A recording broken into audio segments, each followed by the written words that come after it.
The cold hospital floor felt shocking against her skin, but the blood spreading beneath her was warm.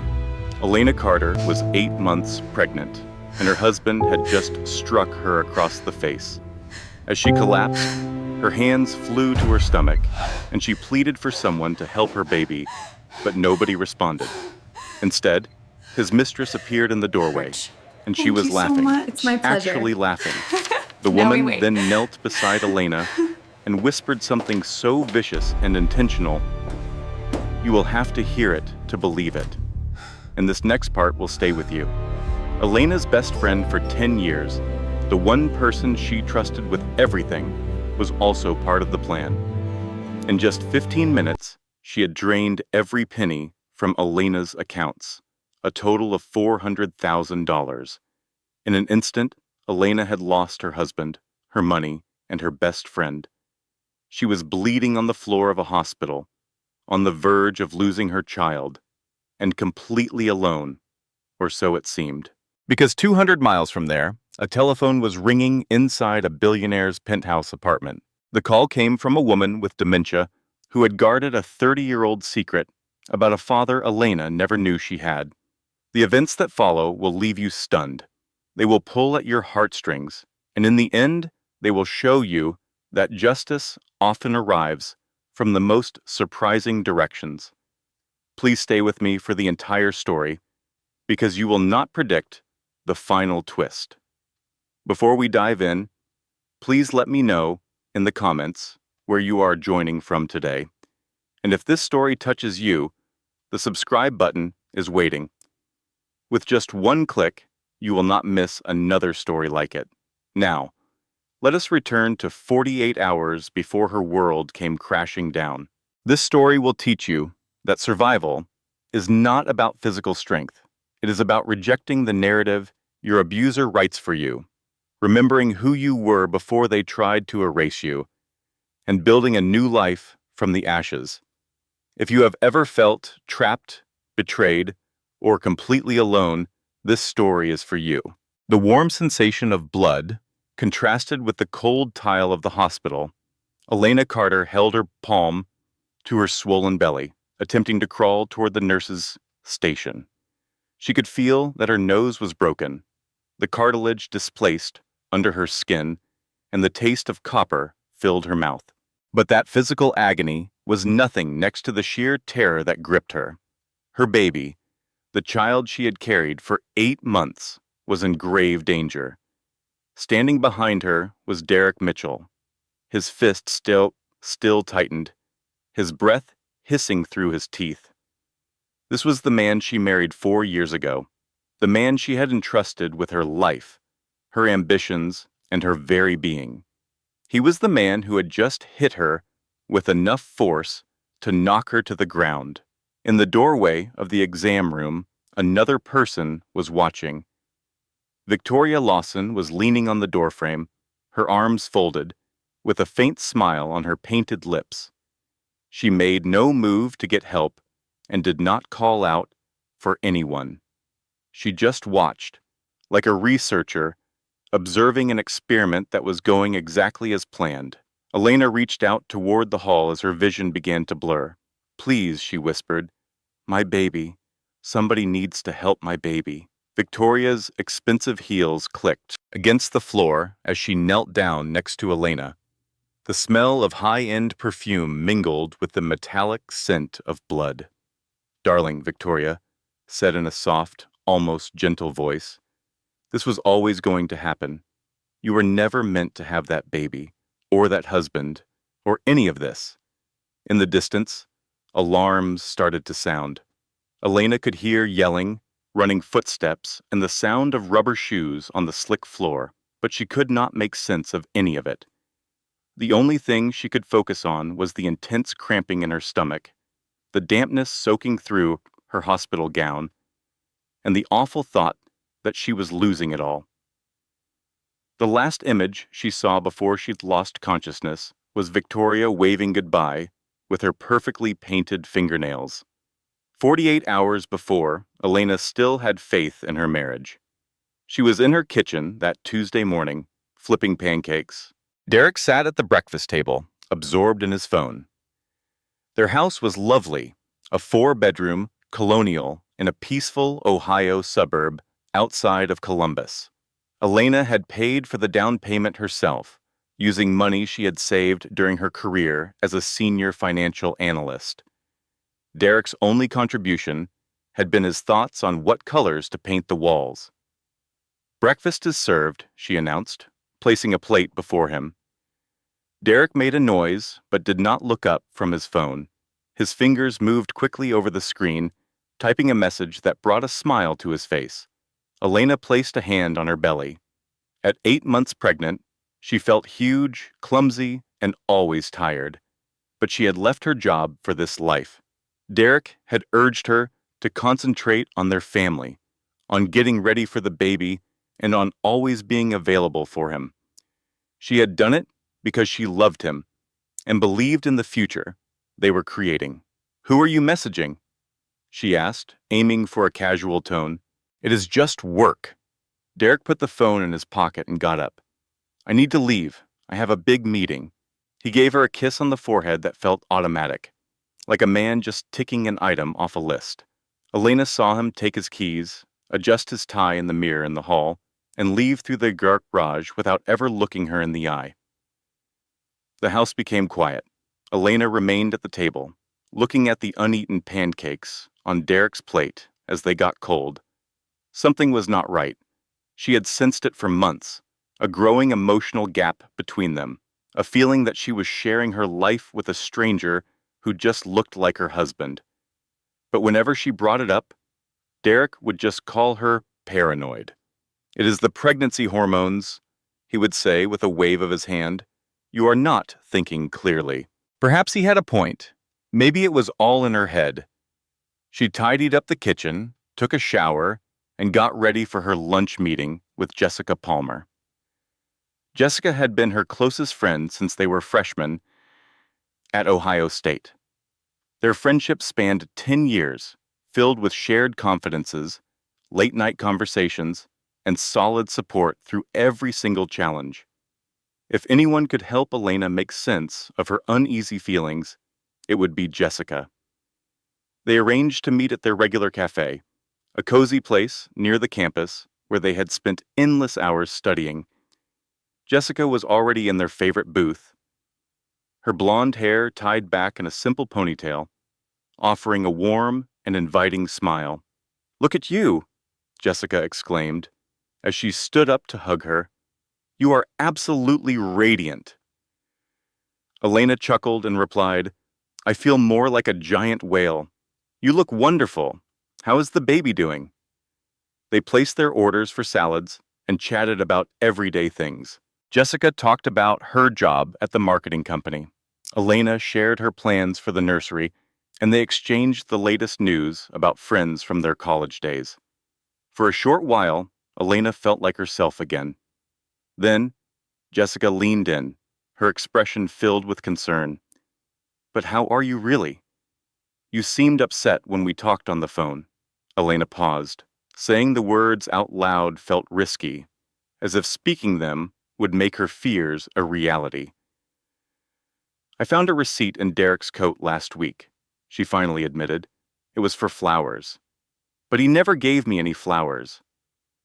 Jessica's face changed for a split second, a look so quick that Elena could not place it, but her voice was calm. "That is odd. Did you bring it up with him?" "He claimed they were for a coworker's birthday. But Jessica, he is coming home late almost every single night now. He is constantly on his phone. He hardly ever touches me." Elena could feel tears welling up. She disliked how fragile and needy she sounded. "I am starting to think he is cheating on me." Jessica reached out and gave her hand a comforting squeeze.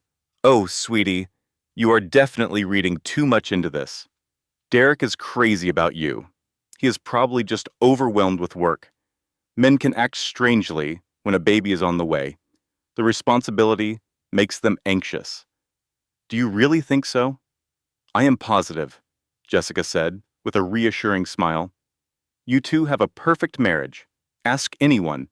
Do not let your pregnancy hormones make you believe something is wrong. Elena wanted to accept her friend's words. She wanted to believe she was just being paranoid, that her husband was still in love with her, and that the world she had carefully constructed was not about to fall apart. She was completely unaware that Jessica had already accepted $50,000 to keep her in the dark. After her lunch, Elena went to Sunrise Memory Care to see her mother. Margaret Reynolds was seated by the window in her private room, looking out at the parking lot with a vacant expression. At 71, she was fading away bit by bit, her memories breaking apart like old photos exposed to the light for too long. On most days, she did not even know who Elena was. "Hi, Mom," Elena said gently as she pulled a chair up beside her. "It is me, your daughter, Elena." Margaret turned her head slowly. Her white hair was perfectly combed, a testament to the staff who looked after her day and night. For a long time, she just looked at Elena without any sign of recognition. But then, something changed in her eyes. "Elena," Margaret whispered, "my dear girl." Elena's heart soared. "You know who I am today." Margaret's hand suddenly shot out, grabbing Elena's wrist with a grip that was surprisingly strong. Her eyes were filled with an urgent, almost fearful look, and a sudden lucidity that seemed to come from deep within. "Your father," Margaret said. "There is something you have to know about your father." Elena went still. Her biological father had always been a closed chapter. Margaret had adopted her at 3 years old, following the death of Elena's birth mother in a car crash. The explanation Elena had always been given was straightforward. Her father was an unknown traveler who had left before she was born. There was nothing else to the story. "Mom?" she responded cautiously. "What about my father?" Margaret fought to find the right words, her mind battling the haze that was always trying to pull her under. "William," she said. "His name was William. He never knew. Your mother did not tell him." Elena felt as if the ground had dropped out from under her. "Who is William? What do you mean he never knew?" "I saved his number," Margaret pressed on, her hand tightening. "For all these years, just in case he was ever needed, in case something went wrong. Sarah made me give my word." Sarah was the name of Elena's biological mother. Elena had seen her in pictures and heard stories about her, but she had never really known her mom. Elena pushed for more information, asking, "Who is this William? Where can I find him?" But Margaret's brief moment of clear thought was already disappearing. A nurse came in with medication, her cheerful efficiency breaking the connection. By the time the nurse left, Margaret was once again gazing out the window with a blank look. "Who are you?" Margaret asked when Elena tried to speak again. "What are you doing in my room?" Elena drove back home, feeling completely disoriented. Who could William be? Why would her mother keep him a secret? She wondered what other secrets were locked away in Margaret's fading memory, only to surface for a brief moment before vanishing forever. She decided not to mention the conversation to Derek. It was the first time in their entire marriage that she had ever kept a secret from him. That evening, she found herself wishing she had kept more things to herself. Derek called to say he was working late, explaining that an emergency at the office demanded his full attention. As Elena kissed him goodbye, she watched his car pull away, feeling a strange sense of unease that she could not quite place. At 10:30, still wide awake, she picked up Derek's iPad from the nightstand. They had always shared their passwords and had a completely open policy about their electronic devices and online accounts. It was something Derek had always insisted upon. He called it transparency, the very cornerstone of their trust. The screen of the iPad lit up in her hands. She had planned to read an article about pregnancy or look at nursery designs to take her mind off things, but a text message banner appeared at the very top of the screen. It was from someone named Victoria. The message read, "I cannot wait for tonight. Make sure you wear that blue shirt I got you." In that instant, Elena's heart felt like it stopped beating. Her fingers began to move on their own, tapping to open the full message history. She scrolled backward, uncovering months of conversation she was never supposed to lay eyes on. There were explicit photos, declarations of love, and detailed plans for a future that clearly did not involve her. The woman, Victoria, used horrible names for Elena, calling her the whale, the obstacle, and the paycheck. Derek had replied with laughing emojis. He had agreed with her, and he had even made his own cruel comments about his wife that made Elena feel physically sick. The most devastating messages, however, were sent just 3 days before. Derek had typed, "As soon as the baby is born, I am filing for divorce and for full custody." Elena will never see it coming. Victoria's response was, "Perfect. After that, we sell the house, collect child support from her, and begin our new life. She will be left with absolutely nothing." Derek's final reply was simple. "She deserves nothing." The iPad slipped out of Elena's trembling hands and fell to the floor. The man she was married to was a complete stranger. She had sacrificed her career, her financial independence, and her entire sense of self for a man who was actively plotting her ruin, and she had been completely oblivious. Elena did not get any sleep that night. She just sat in the darkness of her bedroom, with her hands resting protectively on her pregnant belly. She tried desperately to figure out how her entire life had unraveled without her even realizing it. They had been married for 4 years. 4 years she spent believing Derek was in love with her. 4 years she had invested in building a future that was nothing but a lie from the very beginning. When morning came, she had reached a decision. She would confront Derek in a calm manner and insist on getting answers. She had to protect herself and her unborn child. She would not allow him the satisfaction of seeing her fall apart. She had no way of knowing that the next 48 hours would shatter her in ways she could not possibly imagine. The rising sun sent long shadows stretching across their bedroom. As Elena got dressed with shaking hands, she mentally ran through what she was going to say. She had practiced it at least 100 times during her long, sleepless night. She had pictured every way the conversation could go and had a response ready for each one. Her plan was to stay composed, to be logical, and to demand the truth before figuring out what to do next. She was 31 years old, 8 months pregnant, and the world she knew had just been exposed as an elaborate deception. Derek had already gone to the office by the time she went downstairs. Elena forced herself to eat a slice of toast, knowing her baby needed the nourishment, even though she felt no hunger at all. Afterward, she got into her car and started the 30-minute drive to Derek's office in downtown Columbus. The office building was a modern tower of gleaming glass and steel, the headquarters for Mitchell Real Estate Development. Derek held the position of regional sales director, although Elena now knew from those awful text messages that the company was in deep financial trouble, which was yet another secret he had been hiding from her. She found a spot in the visitor parking area and walked into the lobby, holding her head as high as she could. The receptionist greeted her with a warm smile, recognizing her right away. "Mrs. Mitchell," the young woman said cheerfully. "Mr. Mitchell didn't tell us you were stopping by."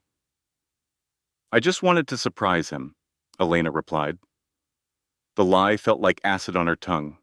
She stepped into the elevator and rode it up to the 14th floor, her heart beating faster and harder as each number lit up. The doors slid open to reveal a carpeted hallway flanked by office doors.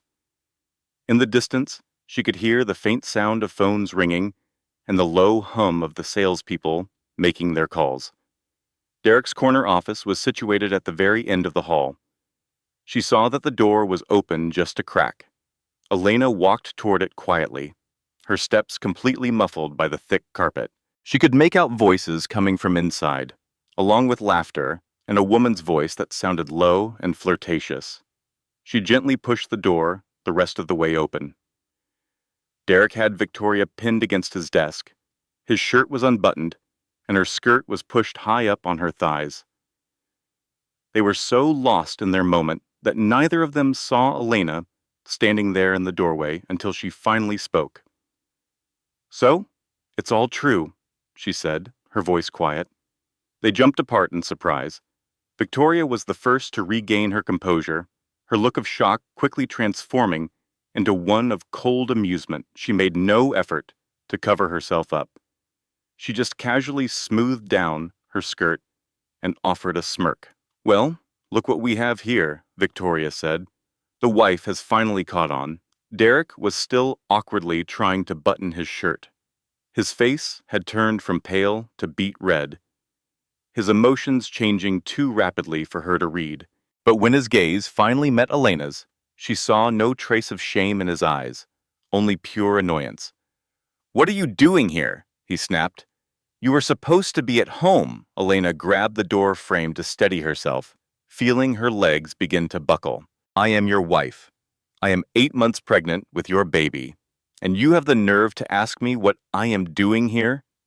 Victoria pushed herself off the desk and began walking toward Elena with the confident walk of someone who knew she had already won. She was beautiful, but in a sharp and calculating manner, with dark hair, bright red lipstick, and eyes that shone with a mix of cleverness and cruelty.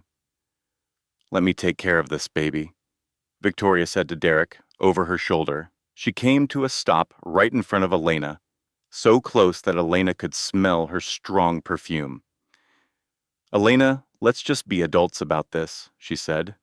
"Derek is not in love with you. He never was. You were just convenient for a while. A steady paycheck while he got his life in order. But now," she said, tilting her head slightly, "you are simply getting in the way." Elena looked past her, her eyes pleading with Derek. "Say something. Please tell me she is not telling the truth." Derek straightened his tie, his expression now one of complete and cold indifference. "She is not lying," he stated flatly. "I want a divorce. I've already spoken with my lawyer. You'll be getting a call from them soon." The words struck Elena like actual physical blows. She stumbled backward, and as she did, a sudden, sharp pain shot through her abdomen. It was a contraction, a real one, powerful, and far too soon. "I'm having contractions," she gasped. Victoria just rolled her eyes. What a drama queen. She's just faking it to get some sympathy. Elena clutched her stomach as another intense wave of pain crashed over her. This was definitely not fake. Something was terribly wrong. The immense stress, the shock, the feeling of betrayal, it was all too much, and her body was responding in the worst way possible. "Derek, please," she whispered, her voice trembling. "I have to go to a hospital." "Fine," Derek replied with a dismissive wave of his hand. "Then go to the hospital, but don't you dare expect me to be there. I have important things to deal with here." He then turned his back on her and faced Victoria, acting as if his pregnant wife was not clinging to the door frame in agony. Victoria wrapped her arms around his neck and kissed his cheek, her eyes watching Elena over his shoulder with a look of pure, undisguised victory. Elena managed to stumble out of the office and somehow get to the elevator. As soon as the doors closed, she slid down against the wall, sobbing uncontrollably, while trying to use her phone with fingers that would barely cooperate. She dialed the number of the only person she had left in the world. "Jessica," she managed to choke out, when her friend picked up. "I need your help.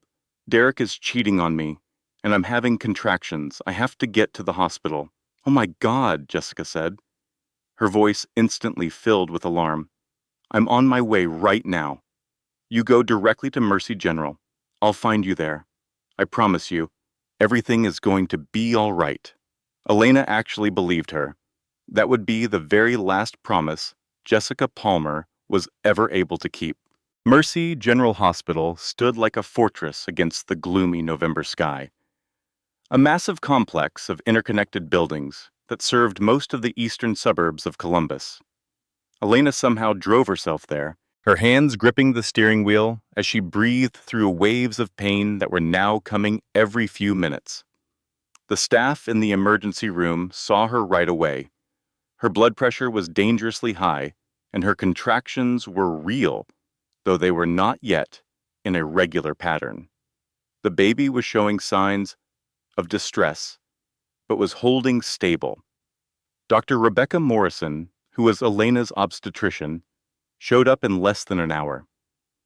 She was a calm and capable woman in her mid-40s, with graying hair at her temples and a kind look in her eyes. Elena, she said in a gentle voice, your body is experiencing an incredible amount of stress. These contractions are a major warning sign. I am going to have to keep you here for observation. Am I going to lose my baby? We are going to do everything in our power to make sure that does not happen, Dr. Morrison reassured her. But right now, you have to rest. You have to try and stay calm. Whatever happened to you today, you must try to set it aside and focus only on yourself and this child. Elena could only nod, feeling completely numb. She let the nurses get her situated in a private room and hook up the monitors to her stomach. The machine tracked her baby's heartbeat with a steady, rhythmic beep. That sound was supposed to be a comfort, but now every single beat was a reminder of just how fragile her world had become. 2 hours later, Jessica showed up. She came bursting through the door holding a bouquet of flowers, with tears already streaming down her cheeks. "Oh, Elena," she sobbed, rushing right to the hospital bed. "I am so sorry. I had no clue about Derek. He had us all fooled." Elena grabbed onto her, crying into her shoulder. "I do not know what to do," she said. "He is taking everything from me. He is even going to try and take my baby." Jessica gently stroked her hair. "We are not going to let that happen. We will fight him. I will get you a good lawyer." "You still have your savings, do you not? The account Derek does not know about." Elena nodded, thinking of her secret fund. It was $400,000 she had put away before she ever got married, safely tucked into a separate bank account under her maiden name. Derek had absolutely no idea that money existed. It was her escape plan, her insurance policy for a day just like this one. "Good," Jessica said. "Text me your account information so I can help you move that money somewhere safer. Derek might try to get a judge to freeze all your assets." Elena paused for a moment. The request felt a little odd, maybe a little too quick, but this was Jessica. This was her best friend of 10 years. This was the woman who held her hair back when she was sick in college, the one who helped her choose her wedding dress. This was the one person who had never once, in a whole decade, given her a single reason to question her loyalty. Elena typed the information into a message and passed her phone to Jessica. Her friend copied down the details and gave her a reassuring smile. "You get some rest," Jessica told her, giving her hand a squeeze. "I will start making some calls. Everything is going to be just fine." Jessica then stepped out into the hall, pulling the door almost all the way shut behind her. Elena tried to fall asleep. The medicine from the nurses was making her feel heavy and tired, pulling her down into unconsciousness. But there was a little nagging feeling at the edge of her mind, an instinct that she could not quite put her finger on. She slowly got up to go to the bathroom. The room seemed to tilt a little as she walked over to the adjoining restroom. On her way back to the bed, she peeked through the small, narrow window in her door and saw something that made her heart stop cold. Jessica was out in the hallway talking to someone. It was not a nurse, and it was not a doctor. It was Victoria Lawson. They were not fighting. They did not seem surprised to run into each other. They were talking like they were old friends, like they were partners in a scheme that had been set in motion long before that day. Victoria handed Jessica a thick envelope. Jessica quickly opened it, flicked through the cash inside, and nodded, looking very satisfied. Then, she took out her phone, typed for a moment, and showed the screen to Victoria. Even through the tiny window, Elena could see Victoria's broad smile. Perfect. Elena read her lips. That is her account. All 400,000. Derek will be so pleased. Elena's legs gave out from under her. She had to grab the wall to hold herself up, barely stumbling back to her bed before she collapsed. Silent, gut-wrenching sobs shook her whole body. She pressed her fist hard against her mouth to keep from screaming out loud. Jessica, her best friend, the woman who was like a sister to her, had been working with Derek and Victoria this entire time. The door creaked open, and Jessica walked back in, her face arranged in an expression of sweet concern. "Hey, you should be sleeping," she said softly. Elena forced her body to lie still, forced her breathing to stay even, and pretended she had no idea that the woman by her bed had just destroyed her entire life. "I am trying," Elena managed to whisper. "Good." Jessica leaned over and gave her a kiss on the forehead. "Sleep tight, sweetie. Everything is going exactly according to plan." And then she was gone. With shaking hands, Elena grabbed her phone. She opened her banking application, put in her password, and just stared at the screen. Account balance, $0.00. $400,000 had been transferred out just 15 minutes earlier. It was all gone. In one day, Elena had lost her husband, her savings, and her best friend. She was 8 months pregnant, trapped in a hospital bed, and was now completely and utterly on her own. She buried her face in her pillow and cried until she had no tears left to cry. After that, she just laid there in the dark, staring up at the ceiling, trying to figure out what to do next. She made a decision. In the morning, she would check herself out. She would find a women's shelter. She would start over from nothing. She had no way of knowing that the worst part was not even over yet. Evening fell over Mercy General Hospital like a dark blanket. Elena was lying in her bed, her eyes fixed on the monitors that beeped in time with her baby's heart. The contractions were not as frequent now. The doctor sounded hopeful, but cautious. They said if she could just stay calm and rest for a few more days, there was a very good chance she could carry her baby to full term, but staying calm felt like an impossible task. Every time she shut her eyes, she saw Jessica's smiling face, a smile that had concealed a decade of betrayal. She saw the hand that had squeezed her own in comfort, while at the same time plotting her ruin.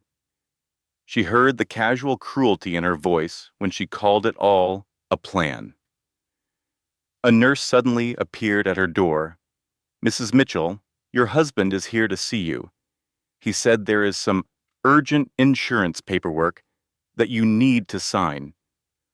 All the blood drained from Elena's face. "I do not want to see him." The nurse shifted uncomfortably. "I understand that. But he is saying that if you do not sign these papers tonight, your insurance coverage for the delivery will be canceled. The hospital has a policy that requires a signature from a family member for this kind of extended monitoring. I do not have any other family. I am so sorry," the nurse said softly. "I can stand right outside if you would like, but you really do need to sign these forms." Elena shut her eyes. Margaret could not sign any legal papers. Her dementia was too advanced, and no court would consider her competent. There was truly no one else. "Fine," Elena said, her voice tight. "But please stay at the nurse's station. Stay close enough that you can hear me if I call for you." "Of course." A few minutes later, Derek walked into the room.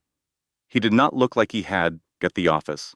His usual sharp edges seemed softer, and he looked exhausted. His shoulders were slumped, and his eyes held a look that could almost be mistaken for regret. "Elena, he began, taking a seat in the chair next to her bed. "I am so sorry about what happened today. I was cruel. Seeing you in so much pain, it just made me realize what a horrible mess I have made of things." Elena said nothing. She just watched him, like a mouse watches a cat, just waiting for the trap to snap shut. "Can we please talk?" Derek went on. "Just for a minute. Not in here, the nurses are always coming in.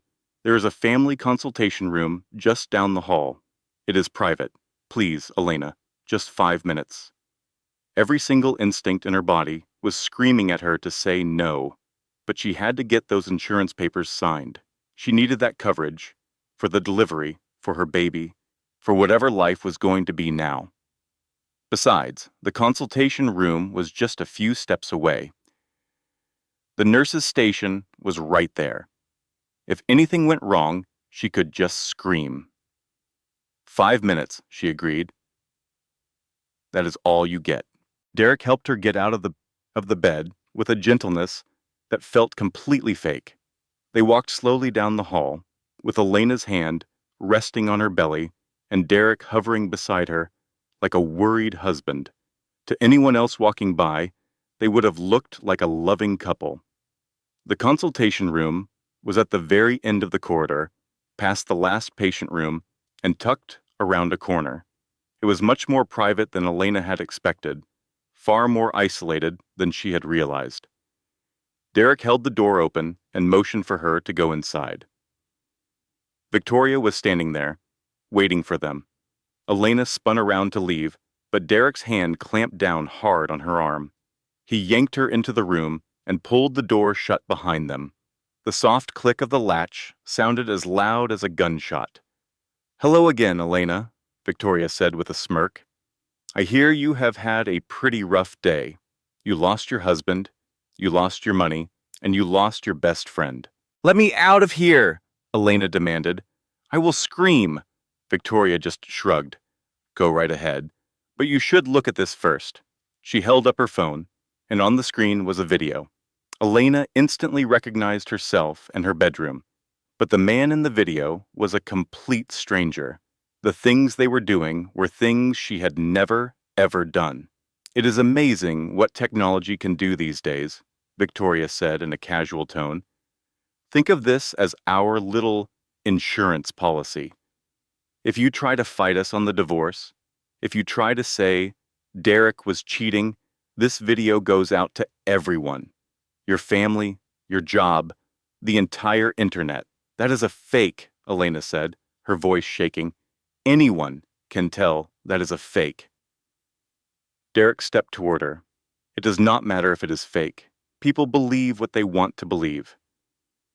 And you know what they will believe? That the baby is not even mine." Elena's hand flew to her stomach to protect her child. "This baby is yours, and you know it." "Do I?" Derek's face suddenly twisted into a mask of pure fury.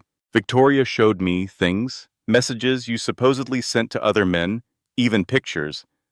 Those are all lies," Elena cried out. "I never sent anything to anybody. I have been completely faithful to you for 4 years."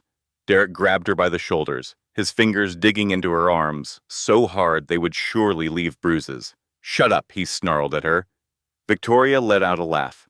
It was a high-pitched, delighted sound, like a little kid watching a cartoon. "Go on. Hit her, Derek," Victoria egged him on. "She deserves it. She has been lying to your face for years." Elena struggled to get away from him. "Derek, please. I am pregnant. The baby."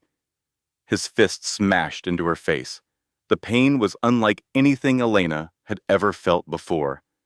It exploded inside her skull and shot out in blinding waves of agony. She felt the cartilage in her nose break, felt warm blood gushing down her face, and then she felt herself falling. She landed hard on the floor. Her hands instinctively went to her belly, just as Derek's shoe slammed into her side. A scream ripped from her throat. His foot connected again. Victoria's laughter echoed in the room. "Not quite so perfect now, are we?" Then Derek's boot slammed into her stomach. Something inside Elena gave way with a sickening tear. She felt the sharp internal rupture, the hot rush of fluid, and a pain so intense it was like a blade twisting in her gut. A dark stain began to blossom on her hospital gown, spreading far too quickly. She screamed again, a raw sound of terror, and then again and again. At last, a wave of relief washed over her as she heard shouting from the hallway, the pound of running feet, and the blare of alarms. The door flew open, and a flood of nurses rushed in. They swarmed her bed, calling out vital signs and shouting medical terms that were a blur to her. Someone yelled that she was hemorrhaging. Another voice shouted that the baby's heart rate was crashing. "We need an operating room, now! Call Dr. Morrison. Tell her it is an emergency." Hands lifted her onto a gurney, and the world became a dizzying montage of ceiling tiles rushing by. The chaos of voices, alarms, and panic swirled around her. Yet, through it all, she saw Derek and Victoria calmly making their way to the exit. Victoria glanced back, a small triumphant wave on her lips. Then, everything dissolved into darkness. The call reached William Ashford's penthouse office at 11:47 in the evening, Eastern Time. He was immersed in contracts for his newest skyscraper, a massive Manhattan complex set to add another $100 million to his colossal fortune. At 63, William had forged Ashford Industries from sheer grit into a real estate and construction giant on the East Coast.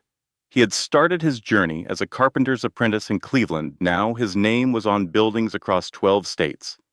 The incoming call displayed an unfamiliar Ohio area code. Some instinct compelled him to answer. "Hello?" A fragile voice crackled over the line. "William? William, is that you? It is Margaret. Margaret Reynolds." William's coffee cup stopped dead in midair.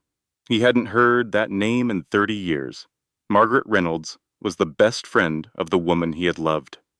Sarah, who had vanished from his life one day without a single word of explanation back when he was a nobody, swinging a hammer by day and studying business by night.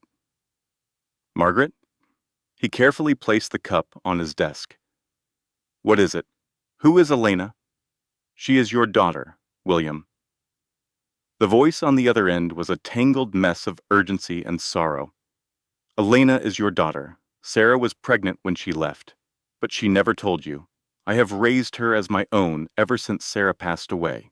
Please, you have to help her. She is in danger, at the hospital." The line went silent. William sat motionless, a statue at his desk.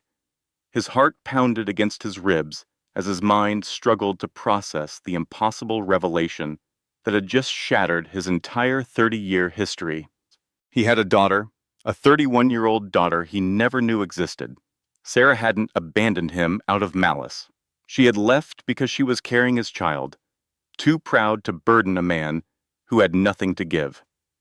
And now, that daughter, his daughter, was in trouble. William grabbed another phone and punched in the number for his personal assistant. "Get my jet ready," he commanded, his voice firm.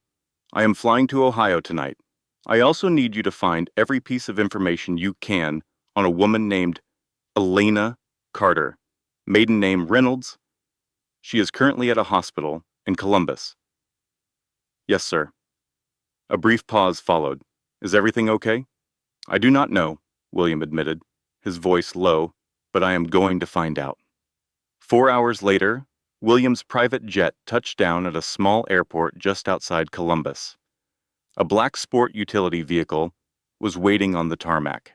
His security team had spent the flight compiling a dossier. The details were stark.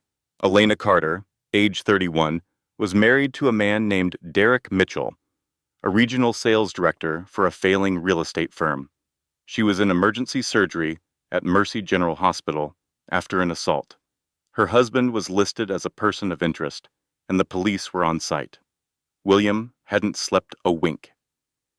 He had spent the entire flight staring into the blackness outside his window, his mind haunted by a lifetime of moments he had been denied.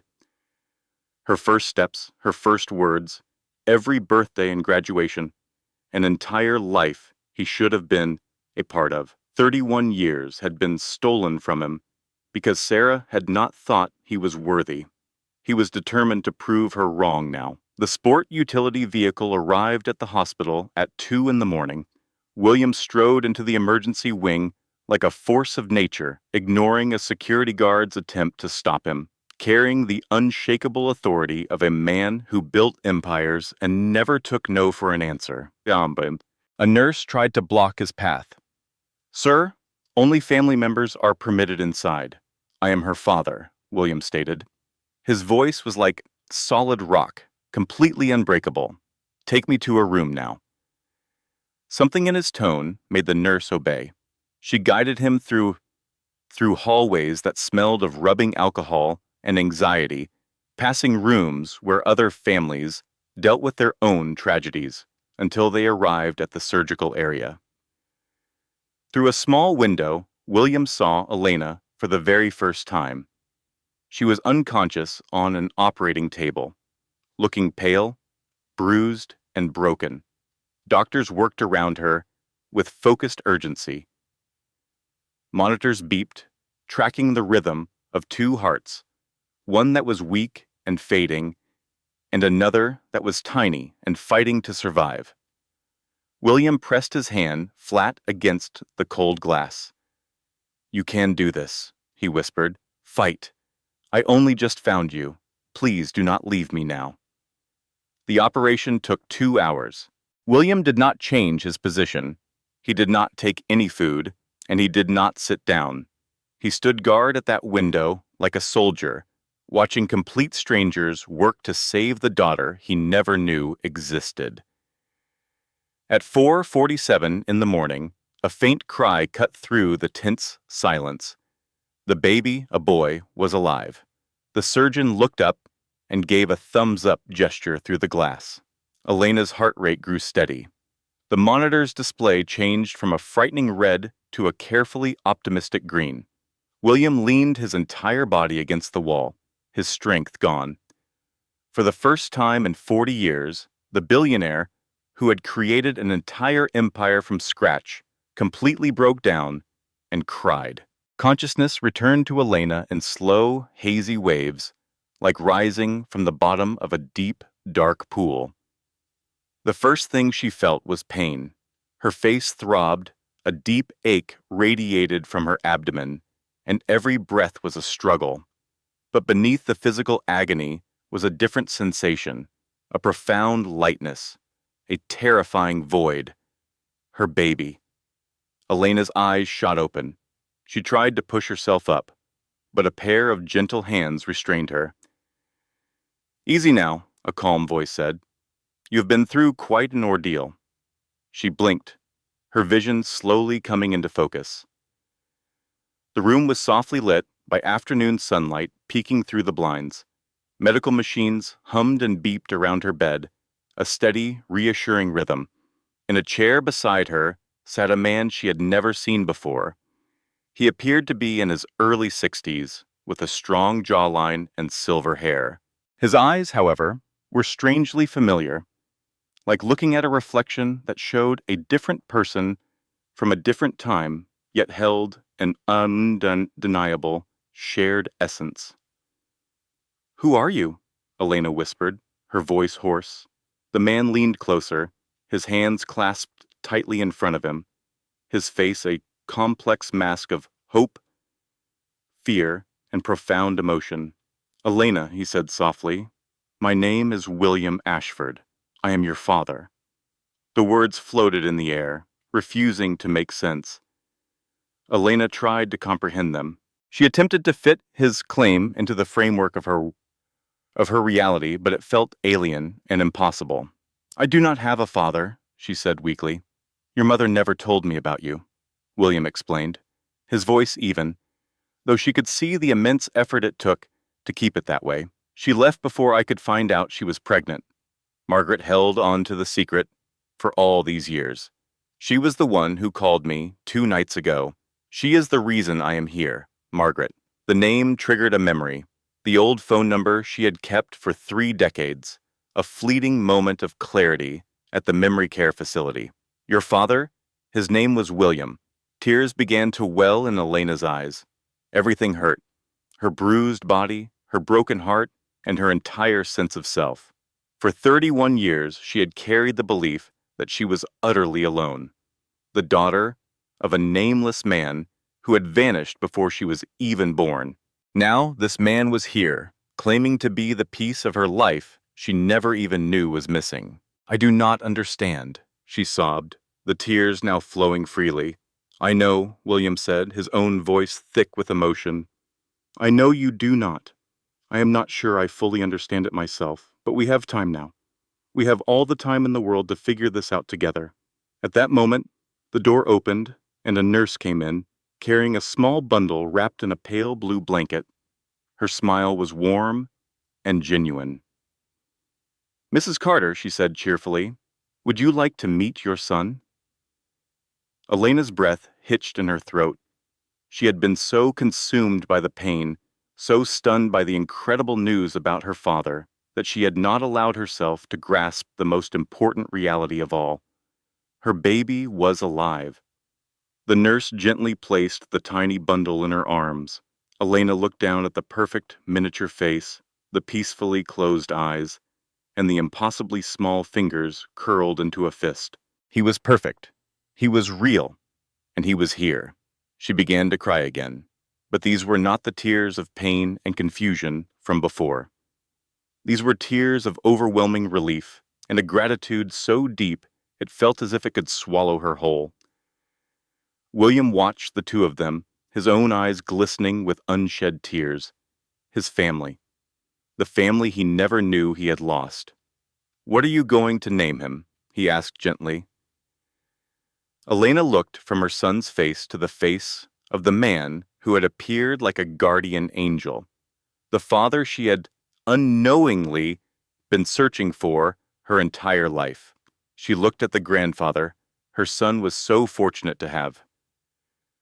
William, she said, her voice filled with newfound certainty. His name is William. After the grandfather he is so lucky to have. That was all it took. William Ashford fell apart completely. The titan of industry, the empire builder, the man who was a rock in the face of any crisis, wept without restraint at his daughter's bedside. I am never leaving you again, he vowed, his voice breaking. Either of you. I am here for you now, and I will be forever.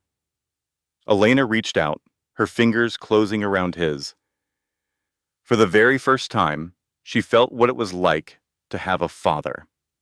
In the days that followed, Elena slowly pieced together everything that occurred while she was unconscious.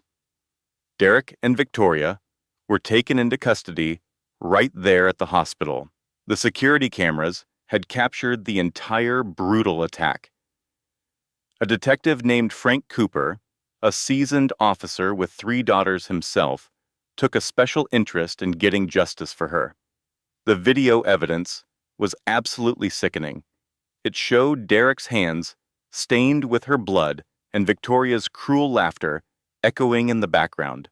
The audio even recorded her terrified screams. Then there was Jessica. She was arrested at her apartment the very next morning.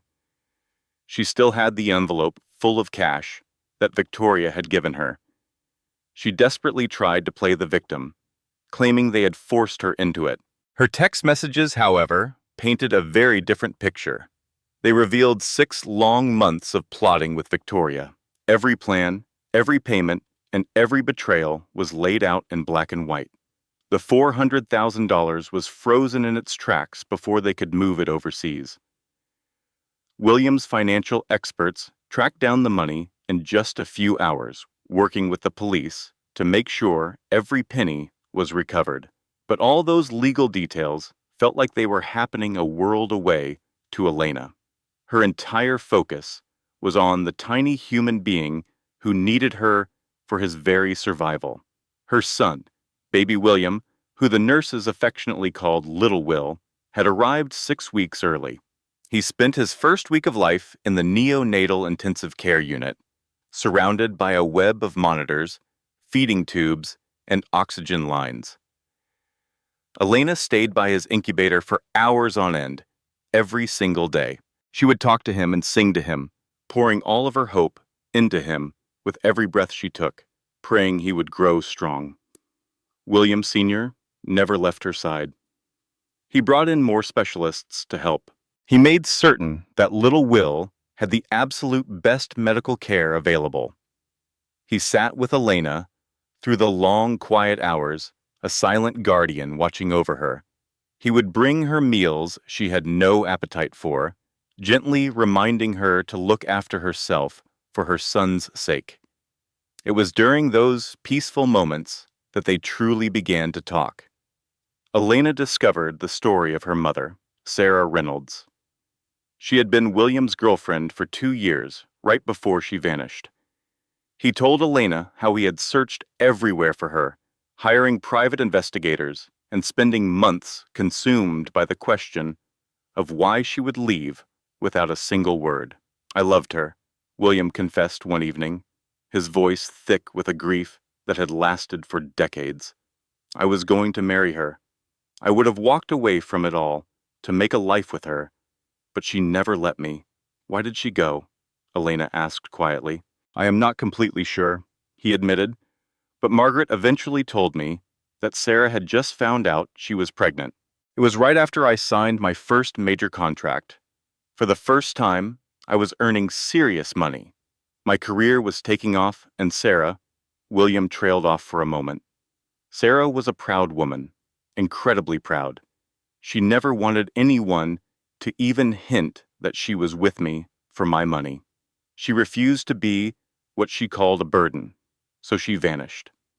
And when she left, she took my daughter with her." Elena let the weight of this story sink in, turning it over and over in her thoughts. It was a piece of her past she never knew existed. Her mother had loved her enough to give up everything to raise her alone. She had died in a car crash when Elena was just 3 years old, which is how she ended up with Margaret. "Margaret never told you," Elena stated, more than asked. "In all that time, she never contacted you."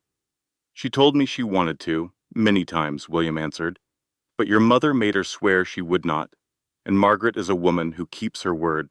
Elena gazed down at little Will, who was sleeping so soundly in his little incubator. "I just wish I could have known her," she whispered. William gently took her hand in his. "You are so much like she was. You have her determination, her strength, her stubborn streak." He managed a small smile, his eyes wet with tears. "She would be so incredibly proud of you."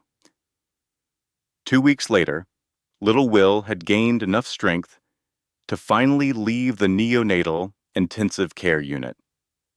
Elena cradled him close as a nurse pushed her wheelchair toward the hospital doors. The sheer joy of taking her son out into the world for the first time was almost too much to handle. William was there waiting with a car and driver. He had already arranged for Elena and the baby to live at his large home just outside of Cleveland. It was a mansion that felt far too grand, but it was also a safe haven, far away from anyone who could possibly harm them. "You really do not have to do all this," Elena said, as the car smoothly pulled away from the curb. "I know," William said softly, "but I want to." She looked over at him, this man who was a stranger but also her father, and a feeling she had not known for a very long time blossomed inside her. Hope. The property was stunning, in a way Elena had only seen in pictures. It had sprawling green lawns and perfectly kept gardens. The house itself was a marvel of stone and glass, a masterpiece of modern design. But it was not the wealth that made an impression on her. It was the profound silence. After so many weeks, filled with the sounds of the hospital, the constant beeping of machines, the quiet whispers, and the low buzz of activity, the peacefulness felt like a precious gift. A nursery was all set up and waiting for them. It had soft blue walls and a crib that likely cost more than her car. It was filled with plush stuffed animals and spinning mobiles, with a rocking chair perfectly placed by the window to soak in the afternoon sun. "This is all too much," Elena breathed. "It is not even close to enough," William answered. "I have 31 years of being a father to catch up on." As the weeks turned into a month, Elena started the slow process of healing. Her physical wounds were the first to mend. The dark bruises slowly faded away, the cuts from surgery sealed shut, and the outward signs of Derek's attack vanished under new skin. Her emotional recovery, however, was a much longer journey. She began meeting with a therapist, a kind woman named Dr. Catherine Price, who focused on helping survivors of trauma and abuse. Together, they spoke about the attack, the deep sting of Jessica's betrayal, and the long years of subtle manipulation that led up to that terrible night. "Abuse is not always easy to see," Dr. Price explained in one of their meetings. "It can be very quiet and happen over time. It can even disguise itself as concern or love, making you feel protected. But then one day you wake up and you do not even know who you are anymore." "I just kept telling myself it was my fault," Elena confessed. "That if I had only been a better wife, he would not have strayed. Or that if I had just paid more attention, I could have prevented it all. The only one responsible for what Derek did is Derek." Dr. Price's voice was firm. "You are not responsible for his violence. You are not responsible for his lies. You are not responsible for any part of this." Elena wanted so badly to believe her. And some days she was close to actually feeling it. Meanwhile, little Will was thriving. He began sleeping all through the night when he was just 6 weeks old. He gave his first real smile at 8 weeks, and at 10 weeks he laughed, a sound so pure and full of happiness that it brought tears to Elena's eyes every time. The baby completely changed William Sr. The powerful executive who ran boardrooms and closed huge deals turned into a gentle, playful grandfather in the nursery. He would make the silliest faces and sing lullabies, completely out of tune. He would hold the baby for hours just so Elena could rest, quietly making promises to his grandson about their future adventures. "I am going to teach you how to fish," William whispered to the baby one afternoon, "and how to play chess, and how to throw a baseball. All the things I never had the chance to teach your mother." From the doorway, Elena watched them, her heart overflowing with emotion. She had lost an incredible amount: her husband, all of her money, and the person she thought was her best friend. But in their place, she had gained something she never even realized was missing. She had a father, she had a family, and she had a future. And very soon, she would also have justice. On the day Elena went to face Victoria Lawson, she chose a simple black dress and wore no makeup, letting her last faint bruises show. 6 weeks had passed since the night of the attack. Victoria was being held in jail without any chance of bail. The court considered her a flight risk because she had a long history of scams in other states using different identities. The case against her was airtight, built on security videos, text messages, bank records, and even the fake video, which they tracked straight to her own laptop. She was facing a very long time behind bars, but Elena needed more than what the courts could offer. She had to look the woman who tried to ruin her life in the eye and speak her mind. William set up a private meeting for her at the jail. His legal team had worked out all the details. A 5-minute meeting in a private room, with guards posted right outside the door. "Are you certain you want to do this?" William asked her as they drove through the bleak November morning. "Yes," Elena replied without hesitation. "I need this to move on." The jail was a low, grim building, enclosed by chain-link fences, topped with razor wire. Elena passed through the metal detectors and security gates with her shoulders back and her chin up. The guards who escorted her were unexpectedly kind. They had all seen the security video. They knew exactly what this woman had been through. The meeting room was small and cold, containing only a metal table, 2 chairs, and a security camera in the corner, recording their every move. Victoria was seated and waiting for her when Elena walked in. In her orange prison jumpsuit, Victoria looked different, almost smaller. Her expensive clothes and flawless makeup were gone, leaving only the standard issue uniform and a pale face. But her eyes had not changed at all. They were just as cold, just as scheming, and showed not a hint of remorse. "Here to enjoy your victory?" Victoria sneered. So predictable. Elena took the seat across the table. The small space between them felt like it offered no protection at all, but she knew the guards were just outside the door. Victoria was powerless to harm her now. "There is something I need you to understand," Elena began, her voice perfectly calm and even.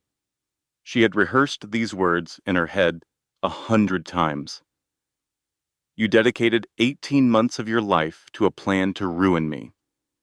18 months of twisting my husband around your finger, paying off my best friend, and scheming to take my child and my inheritance." Victoria just smirked. "And I came very close to succeeding." "Almost," Elena agreed, leaning in just a little. "But you made one huge miscalculation. You were so obsessed with the money you thought I would get that you completely overlooked who I really am. I am a professional financial analyst. My entire career has been about spotting fraud in company finances. Did you really think I would not see the little clues you left behind?" There were clues, of course. The new jewelry Jessica was suddenly wearing. The way Derek's stories never quite added up. I sensed something was deeply wrong, but I never imagined the truth. Victoria's confident smirk began to waver. "But that is not the reason I came," Elena continued, her voice steady. "I am here so you can fully grasp what this has cost you. It is not just about your freedom, though you will have plenty of time to think about that. It is about everything else you have lost." Elena paused, letting the silence magnify her words. "Derek never loved you. You must know that, right? He was using you just as much as you were using him. The real tragedy is that you actually fell for him. I saw it in the text messages, the way you looked at him. You thought, with me gone, he would finally be all yours. But Derek does not belong to anyone but his addictions." "Shut up," Victoria snapped. "The money you were so desperate to get your hands on? My father is worth $4 billion. $4 billion, Elena repeated slowly. "The $400,000 you and Jessica stole is just loose change to him, and we have already gotten it back. By the way, Jessica is in custody. Everything you schemed for, all your plans, every sacrifice you made, it was all pointless." Victoria's calm exterior was finally shattering. She gritted her teeth, her hands balling into tight fists on the tabletop. "Do you want to know the worst part?" Elena asked, her voice soft but sharp. "The one thing that will haunt you every single day you are locked away." She rose to her feet. "I am going to move on and completely forget you existed. In a year, you will not even cross my mind. I will be busy raising my son in a loving home. I will be getting to know the father I grew up without. My life is going to be so wonderful that your 18 months of plotting will be less than a memory. You tried to ruin my life, but instead, you handed me a better one. If you had not forced Derek to reveal who he really was, I could have wasted another 20 years in that miserable marriage. So, I should be thanking you, Victoria. Thank you for giving me my freedom." With that, Elena turned and walked away. From behind her, Victoria erupted into a storm of fury. She shrieked profanities and pounded her fist on the table. She struggled so violently in her chair that guards had to hurry in and hold her down. Elena never once looked back. She stepped out of the detention center into the bleak November afternoon, and for the first time in a very long time, she felt completely free. 2 days after that, she faced Jessica. Arranging this meeting was more complicated. Jessica was helping the police and had given them evidence against Victoria to get a lighter sentence, but she had insisted on seeing Elena to try and explain herself, to say she was sorry. William told her it was a bad idea. Her therapist, Dr. Price, thought she was not emotionally prepared for it, but Elena felt it was something she had to do. She needed to hear Jessica's side of the story. Their meeting took place in the same sterile room, lit by the same harsh fluorescent bulbs. Jessica looked even more broken than Victoria. Her hair was greasy and unkempt, her face was gaunt, and her eyes were puffy and bloodshot from constant weeping. "Elena," she began, her voice trembling, "I am so sorry. I never wanted any of this to happen." "Yes, you did," Elena replied, her tone devoid of emotion. "You wanted every single part of it. Do not add insult to injury by lying about it now." At that, Jessica completely fell apart. "I was so jealous," she sobbed. "I have always been. You had the perfect career, the husband, a baby coming. It all seemed so effortless for you." "Effortless?" A hot anger flared inside Elena's chest. "You thought any of that was easy for me? I sacrificed my job for a man who was unfaithful. He kept me isolated from everyone and twisted my reality. He made me feel completely worthless. And you, the person I called my best friend, you watched it all happen and then chose to help him and his mistress ruin me." "Victoria promised me $150,000, Jessica confessed in a whisper. "I have so much debt from school. My credit cards are maxed out. I felt like I was drowning." Do not try to make this about money," Elena warned. "You had countless opportunities to come clean. Every single lunch we shared, every conversation we had, you made the choice to lie to my face. You chose to betray my trust, and you took pleasure in it." Jessica could not offer a defense. She just continued to cry, but Elena felt nothing for her. "I truly hope the money was worth it, Jessica. You did not just throw away our friendship, you threw away your entire life. Now you will have a long time in a cell to reflect on your choices." Elena stood and left without another word. The sound of Jessica's crying echoed down the hall, but Elena felt no remorse. She only felt liberation. The trial began 3 months after that. By that time, little Will was 4 months old and doing wonderfully. Will had his father's dark hair, but his mother's bright eyes, and he broke into a smile whenever Elena picked him up. She no longer saw him as Derek's child. He belonged to her and to William Sr. They were the family that had risen from the wreckage of deceit. On the day of the sentencing, the courtroom was completely full. The media occupied the gallery, while supporters for victims of crime sat in the front rows. In the back, Detective Cooper, who had been on the case since day one, observed with a quiet sense of accomplishment. Derek Mitchell was a mere ghost of the man Elena had once known. His time in jail had clearly been rough.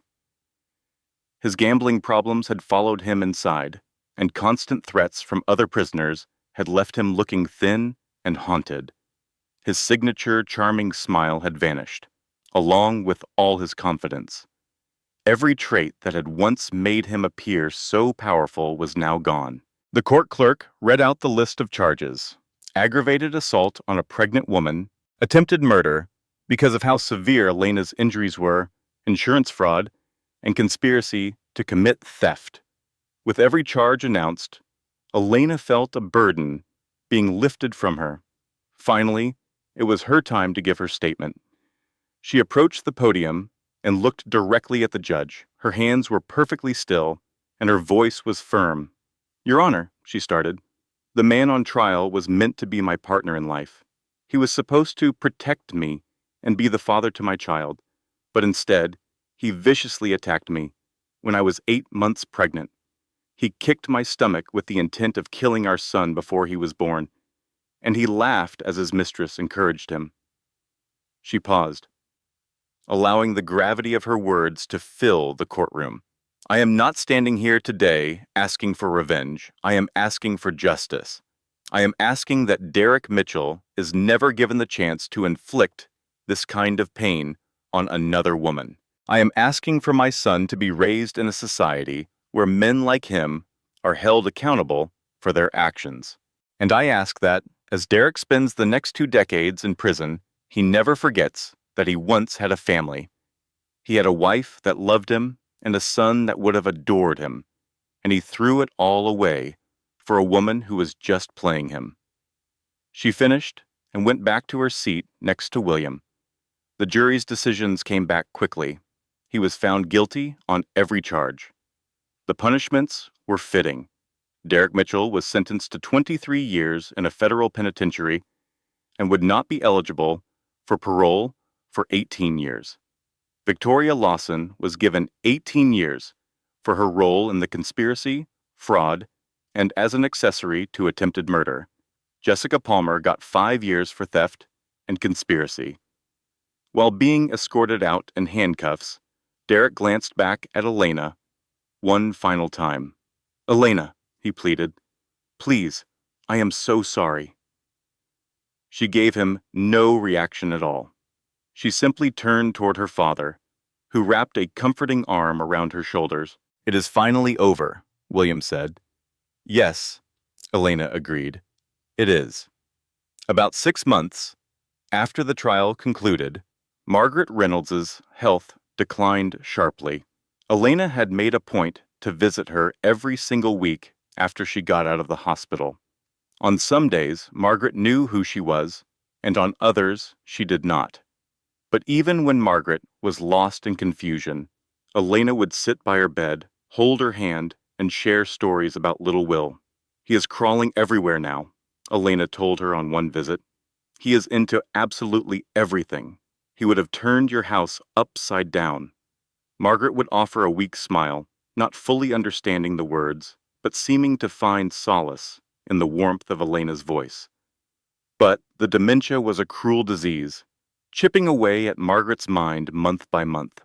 One Thursday morning, the nurses at Sunrise Memory Care called to say that it would not be long. Elena and William went to the facility together, driving under a gray sky that threatened snow. Little Will was at home with the nanny William had found for them, cozy and safe, with no idea of the sadness that was unfolding. The atmosphere in Margaret's room was still. All the medical monitors were turned off. The doctors had ceased all treatments. All they could do now was wait for the inevitable. Elena took a seat on one side of the bed, and William sat on the other. They each held one of Margaret's hands and listened to her breathing as each breath grew softer than the one before it. "Thank you," William whispered, "for all of it. For bringing up my daughter when I was not able to, for holding on to my phone number for so long, and for finally reaching out." For just a second, Margaret's eyelids trembled open. Against all odds, her mind seemed clear. "William," she whispered, "you are here." "I am here," he confirmed, "all because of you." Margaret then turned her head to look at Elena. "My dear girl, I am so sorry I hid the truth from you." Elena moved in closer, tears rolling down her cheeks. "You are the reason I am alive, Mom. You were always my protector. There is absolutely nothing to forgive." Margaret's eyes moved between the two of them, the father and daughter, reunited after 31 long years. "Family," she breathed out. And at last her eyes drifted shut, and she was gone. Elena cried, and William cried with her. They held onto each other's hands over Margaret's still form, two people who were once strangers now bound together by the woman they both loved. The funeral service was an intimate gathering. Elena did not know most of Margaret's old friends. The dementia had cut her off from her social circles near the end of her life, leaving her apart from the world she had known. But those who did attend shared fond memories of the woman they knew. A dedicated kindergarten teacher for 30 years, a person who volunteered at the local food bank each Thanksgiving, and a loving guardian who adopted a 3-year-old girl and raised her as if she were her own flesh and blood. Little Will was there too, held securely in Elena's arms, too little to grasp the situation, but a part of it all the same. He was another piece of Margaret's legacy, just like Elena. He represented a new generation of the family Margaret had fought so fiercely to protect. William delivered the eulogy. He told everyone that Margaret Reynolds was not a famous woman. She never built corporations or altered the world in a way that would make the news. Instead, she accomplished something much more profound. For 30 long years, she kept a promise. She guarded a secret that did not belong to her, simply because she had given her word to a dear friend. When the critical moment came, she discovered the bravery to break that vow. The alternative would have been to watch her own daughter die. William paused, his voice thick with unshed tears. I never had the chance to thank her the way I should have. I never got to explain what her phone call truly meant to me, but I can pay tribute to her memory. I can do that by being the father Elena deserves, by being the grandfather little Will needs, and by holding this family together, the one Margaret worked so tirelessly to create. Once the service ended, Elena found herself standing alone beside Margaret's final resting place. The gravestone was modest, with a simple inscription: Margaret Ann Reynolds, beloved mother and guardian. She kept families together. Elena whispered to the cold air, "Thank you, Mom. Thank you for all of it, for keeping his number, for making that one call, for giving me a family when I thought I was completely alone." She gently laid a bouquet of flowers on the newly turned soil. Then she stood perfectly still, while delicate snowflakes started to drift down from the gray sky. An hour passed before William discovered her, her body trembling from the cold, yet she refused to go.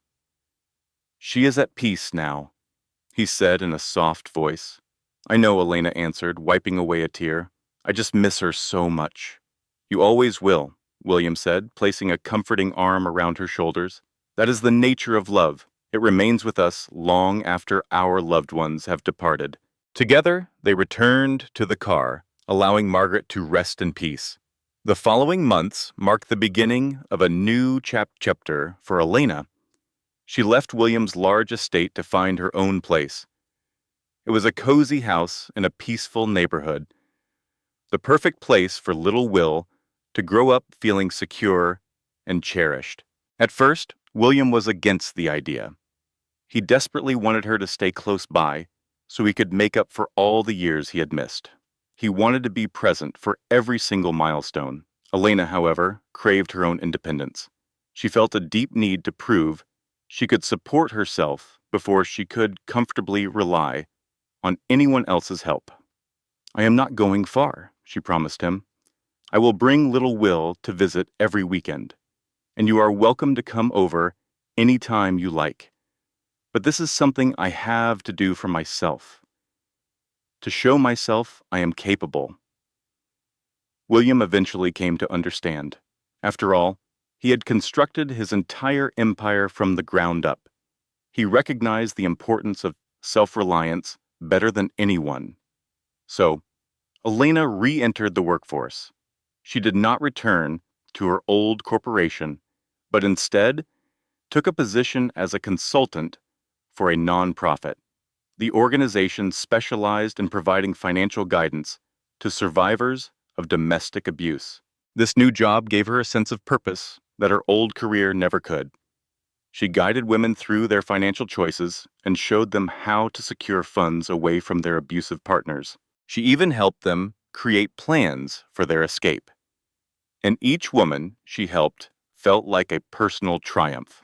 A few months later, on a bright May afternoon, little Will celebrated his very first birthday. William's entire estate was decorated with colorful balloons and festive streamers. Elena's guest list was a mix of her new life. Co-workers from the nonprofit, her new neighbors, and even a few of the survivors she had assisted who had since become her close friends. She was standing in the garden, observing her son as he unsteadily walked across the lawn. He was chasing after iridescent bubbles being blown by another child.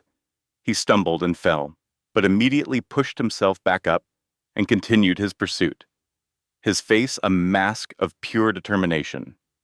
"He is going to grow into a remarkable man," William commented, suddenly appearing at her side.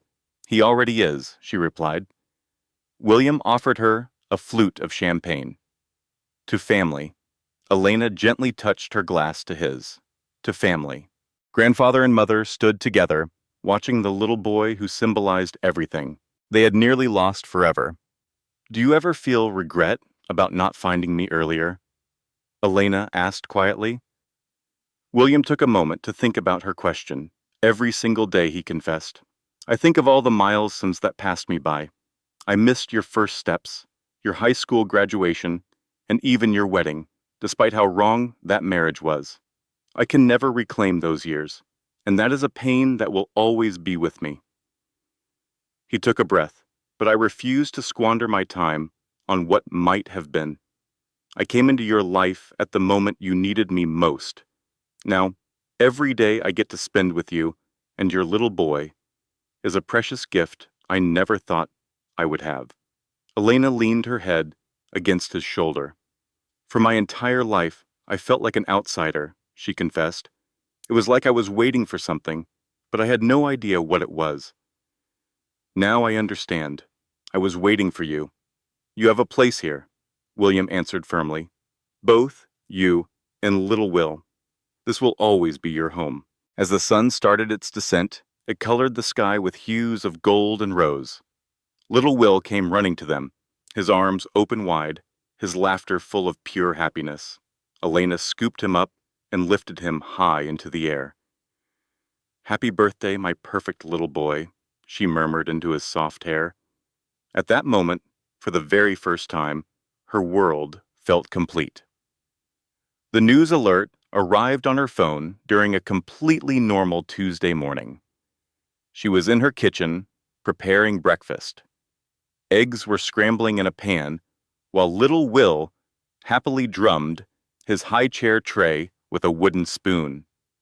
Sunlight poured through the kitchen windows, and the coffee maker was bubbling on the counter. The scene was perfectly ordinary and full of peace. Suddenly, her phone vibrated. She looked down at the screen, thinking it was a text from William, or a notification for an appointment later that day. But it was a news flash. Derek Mitchell discovered dead in his prison cell. Apparent suicide. With the spatula still in her hand, Elena was paralyzed. Her eyes scanned the headline over and over, but the message did not change. Derek was gone. The man who had physically abused her, the man who had attacked her while she was pregnant, the man who had attempted to ruin her and her son, was dead. He no longer existed. Elena paused, expecting a wave of emotion. She thought she might feel relief, or even satisfaction. Perhaps she would feel a trace of sadness for the man she once thought she loved. But she felt absolutely nothing. There was only a calm recognition that a painful part of her life was finally over.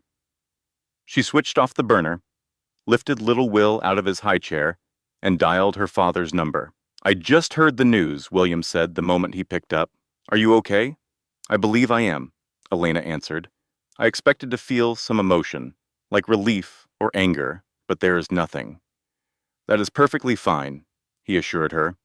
"You do not need to feel any particular way." He dedicated his entire life to being significant, Elena mused, trying to be powerful and to manipulate everyone in his orbit. And now, in the end, his death is just a news alert on my phone that I will swipe away. She stared at the device in her palm. "Is that a terrible thing to feel?" she asked. "To feel this emptiness? No?" William's voice was kind. It is a sign that he no longer holds any control over you. It is a sign that you are finally free. So, Elena swiped the notification away. She went back to the stove to finish breakfast. She gave little Will his meal of eggs and toast. She tidied up the kitchen, put in a load of clothes to wash, and continued with her day. It was as if nothing had changed, because in her mind, nothing had. To her, Derek Mitchell had been dead for a long time. He died the second he raised his hand to her. This official report was merely a final detail. Later that night, once little Will was in bed, Elena took a glass of wine out to her back porch. She sat and watched as the first stars began to appear in the twilight sky. She thought about the person she was 2 years prior, a woman who sacrificed her own ambitions for a man who was incapable of love. She remembered the woman who confided in her best friend, sharing her deepest vulnerabilities. The woman who thought love required endless sacrifice, that being a wife meant giving up her own will, and that just being a good person would guarantee a happy life. That version of herself no longer existed. A much stronger person had taken her place. This new woman had endured the unimaginable and had constructed a new existence from the wreckage of deceit. She had risen from it all with a newfound strength. Elena lifted her glass toward the dark sky. "To the person I used to be," she whispered, "and to the person I am now." She took a long sip, feeling the warmth of the wine spread through her. The next day, she planned to go to Margaret's grave. She would talk to her mother about Derek's final end, even knowing the words would go unheard.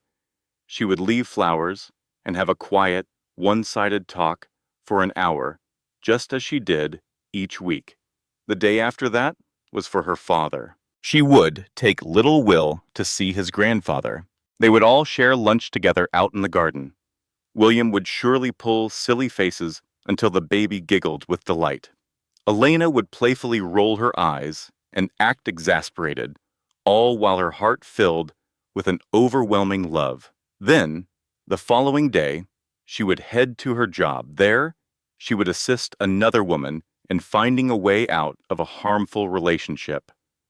She would transform her own painful past into a tool to help lead someone else to safety. She would create purpose from her suffering. Her life would move on. It would not be a perfect life, and it would not be free from challenges, but it would always be moving forward. Elena drank the last of her wine and went back into the house. She looked in on little Will, gently brushing the hair from his brow, and felt a sense of wonder at this little boy who was her whole world. "Good night, my perfect boy," she said softly. "Mommy loves you." She got into her own bed and was asleep almost instantly. There were no bad dreams, no startling awake in fear, only deep, calm sleep. She felt a profound certainty that she was right where she needed to be. The sun rose on a beautiful, clear morning, the day of little Will's second birthday. Elena found herself awake before the alarm clock, buzzing, with a surprising amount of energy. It had been 2 years. 2 years since the most terrible day she had ever lived through. 2 years since the violent assault that almost took her life and the life of her child. 2 years since the devastating truths about Derek, Victoria, and Jessica had all come to light. It had been 2 full years of recovery. As little Will continued to sleep, she showered, got dressed, and started making breakfast. The only sounds in the house were the chirping of birds from the yard and the soft hum of the refrigerator. A sense of peace was now her everyday reality. Feeling safe was something she could now take for granted. The state of constant anxiety from her marriage had disappeared. In its place was a tranquility she never imagined she could experience. After little Will woke up, she brought him downstairs to his high chair. "Happy birthday, sweet boy," she said, placing a gentle kiss on his forehead. "You are 2 years old today." He smiled widely back at her, a grin that showed off every one of his little teeth. People say abuse thrives in silence, And for years, my silence was the accomplice that nearly cost me everything. But today is different. Today, my son is 2. He said the word proudly, his little voice filling the car. For months, he had been stringing together simple words that left me breathless with wonder each time. His birthday party was set for that afternoon at William's house. I had invited the same group as last year, a wonderful mix of colleagues, neighbors, and fellow survivors. The community I had pieced together after my world fell apart. But first, there was one stop we had to make. I buckled little Will into his car seat and drove to the cemetery. My mother Margaret's grave was peaceful and looked after. I paid a service to keep the grass cut and the flowers fresh. It was the very least I could do. I lifted my son out of the car and carried him over to the headstone. "Hi, Mom," I whispered. "I brought someone to meet you." Little Will wiggled in my arms, completely captivated by a butterfly fluttering nearby. "He is 2 years old today," I went on. "He is walking, talking, and getting into absolutely everything. You would have been so in love with him." I sat down on the grass next to her stone, with little Will settled on my lap. I told her, "Derek died. I am sure you already know that somehow. The strange thing is, I do not feel anything about it. Is that weird? You were always the one who told me to embrace my feelings, never to lock them away. But when I heard he was gone, there was just nothing. I was not angry, I was not happy, just empty." I paused for a moment, watching that little butterfly dance on the flowers. William is just wonderful. He spoils little Will rotten, but I cannot bring myself to stop him. He lost so many years with me. I think he is trying to pack a lifetime of grandfathering into every single day. Just then, little Will grabbed a handful of grass and offered it to me with a huge, proud grin. "Thank you, sweetie," I laughed. "That is beautiful." I turned my gaze back to the headstone. "I am doing well, Mom. I am doing really, really well." I honestly never believed I would be able to say those words again after everything that happened. I was sure I was broken for good, but I am not. I am even stronger than I was before, and I have you to thank for that. I stood up and brushed the grass off my pants. "I love you, Mom. I will always, always love you. Thank you for saving me." I carried little Will back to the car, and we drove to William's estate. The party was a perfect storm of happiness, exactly what my heart needed. William had gone all out with the decorations. There were balloons in every color you could think of, a huge bounce house on the lawn, and even a small petting zoo. The miniature ponies and baby goats made little Will squeal with pure joy. "You are spoiling him," I told William as he handed me a glass of champagne. "That is my job as a grandfather," he replied, with no apology in his voice. I watched my son happily chase a baby goat across the lawn, and his laughter sounded like music in the afternoon air. "I never thought I could have something like this," I said softly. "A family, a real one." Growing up, it was always just me and Margaret. I figured that was all I would ever get. And then came Derek, and I thought I had found my forever person, my partner in life. But the whole thing was a lie. I turned to William, and then you appeared out of thin air, this father I never knew, and suddenly my life was overflowing with more family than I knew what to do with. William's eyes were glistening with tears. "I wish I had known about you sooner. I wish your mother had told me." "I know," I said. "But maybe this is just how it was meant to play out. Maybe I had to walk through all of that fire to become who I am now, to truly appreciate everything I have."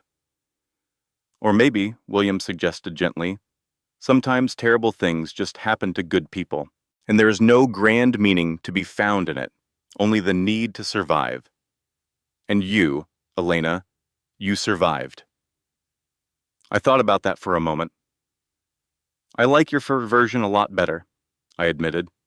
"It takes off the pressure of trying to find some deep meaning in all that trauma. You do not have to find the meaning. You just have to keep putting one foot in front of the other. Little Will came running over to us then, his face completely smeared with blue frosting from a cupcake. "Mama!" he yelled. "Pop, Pop, look!" He held up a little fist full of dandelions. They were crushed and wilting, but he offered them like they were the rarest jewels. I crouched down and took the flowers with all the excitement I could muster. "They are beautiful," I told him. "The most beautiful flowers I have ever seen in my life." Little Will absolutely beamed. William scooped him up into a big hug and spun him around and around until they were both laughing and dizzy. I just watched them, my heart feeling so full it almost hurt. This was my family. It was imperfect and completely unexpected, and it was more precious than anything I could have ever imagined. This was my life, and it was a good one. 3 years after the attack, I was standing at a podium. The conference room was packed with domestic violence advocates, members of law enforcement, and other survivors. I was the keynote speaker for the annual Summit for Survivors of Intimate Partner Violence. It was an honor I never dreamed of, a platform I never thought I would have. "Thank you all for having me," I began, my voice coming out steady and clear. "I am going to share my story with you, not because it is unique, but because it is painfully common. It is common because every single person in this room knows someone who has endured a story just like it. It is common because silence is the accomplice of abuse, and I have decided I will not be silent for one more day." I told them everything. I told them about the slow, creeping loss of my independence during my marriage and the constant gaslighting that made me question my own sanity. I talked about the affair I had suspected, but was too scared to confront, about the deep betrayal by my best friend, and about the brutal attack that nearly ended the lives of both me and my unborn son. And I told them about the father who seemed to appear from nowhere to save me. "People often think that surviving abuse is a matter of physical strength," I said, "but it is not. It is about the strength to reject the story your abuser writes for you. It is about the strength to remember the person you were before they tried to erase you. It is about the strength to build an entirely new life from the ashes of the one they burned down." I paused, looking out at the faces in the crowd. I was one of the lucky ones. I had resources that so many survivors do not. I had a father with the money to help, who showed up at just the right time. I had access to good health care, legal help, and therapy. Not everyone gets those things. That is why the work all of you do is so vital.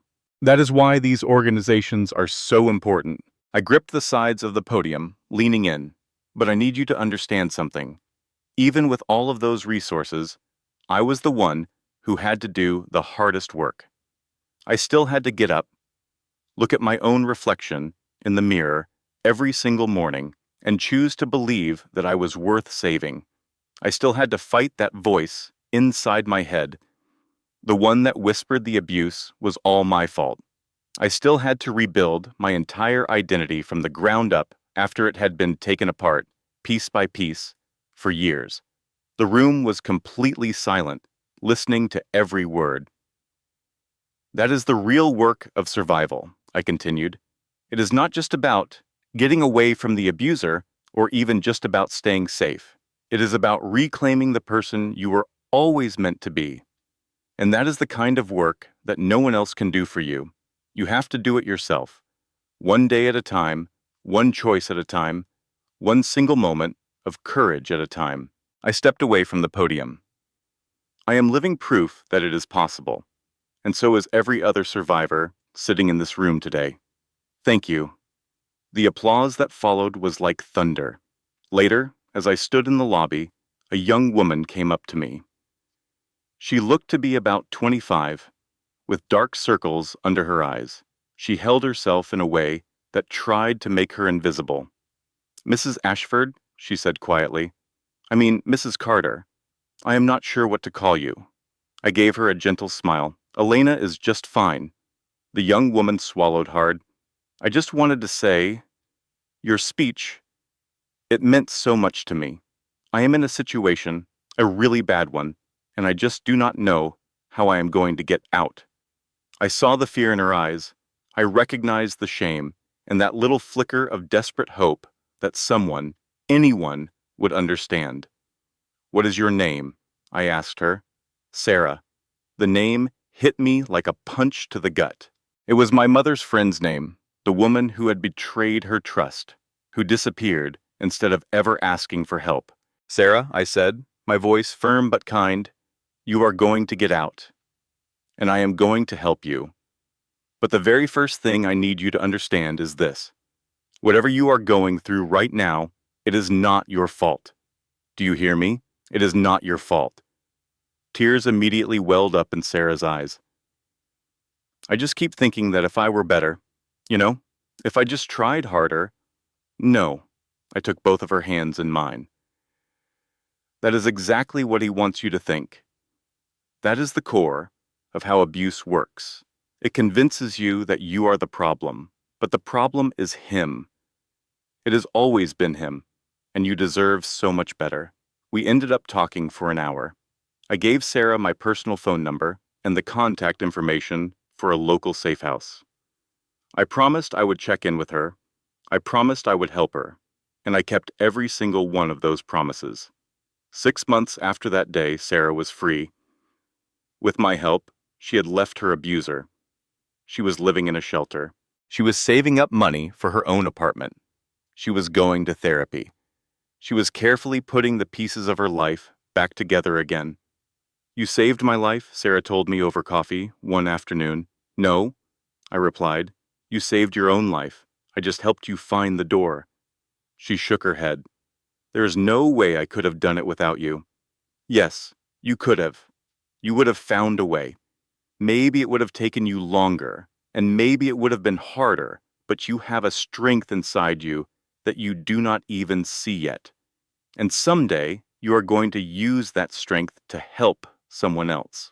That is how this works. That is how we finally break the cycle. Sarah was crying now, but they were quiet tears of pure gratitude and relief. Thank you, she whispered. Thank you for seeing me when I could not even see myself. I pulled her into a tight hug. You are going to be okay, I said. Actually, you are going to be better than okay. You're going to be amazing. And I believed it with all my heart. She understood because she had gone through it herself.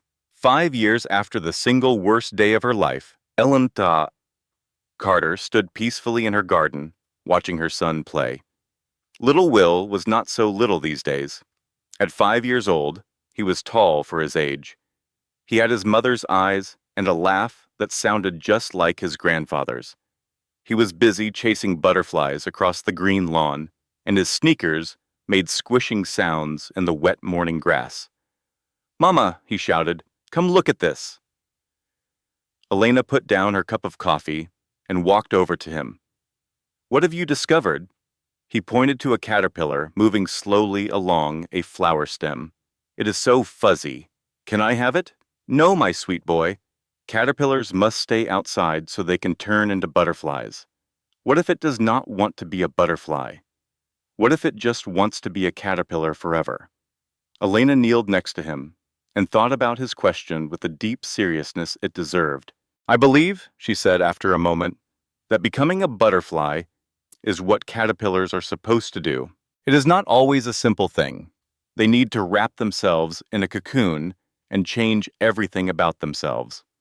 That is probably a little scary, but when they emerge, they are able to fly." Little Will nodded his head, thinking hard. "Like the way you changed. Pop-Pop told me you had to get through a very hard thing to become the person you are today." Elena felt her breath catch in her throat. William had shared a version of the story with him, simplified for his young age, but still true at its core. "Yes," she confirmed, "just like when I changed. Are you happy that you turned into a butterfly?" She looked at her son, at his honest face and curious eyes. at the amazing miracle of his life that had cost her so much, but gave her even more. "Yes," she answered, "I am very happy." He smiled wide and turned back to the caterpillar. "I think he wants to stay right here on this flower. In that case, we will leave him be." They observed the caterpillar together until Elena's phone vibrated with a message from William. "On my way. I will see you in 20 minutes. Pop-Pop is coming," she announced to little Will. "We had better get ourselves ready." "Is he bringing any presents?" Elena could not help but laugh. "He never arrives without presents." They went into the house to get cleaned up. Elena helped little Will wash his hands and put on a clean pair of sneakers. She glanced at her own reflection in the hallway mirror and saw a woman she could barely recognize from 5 years ago.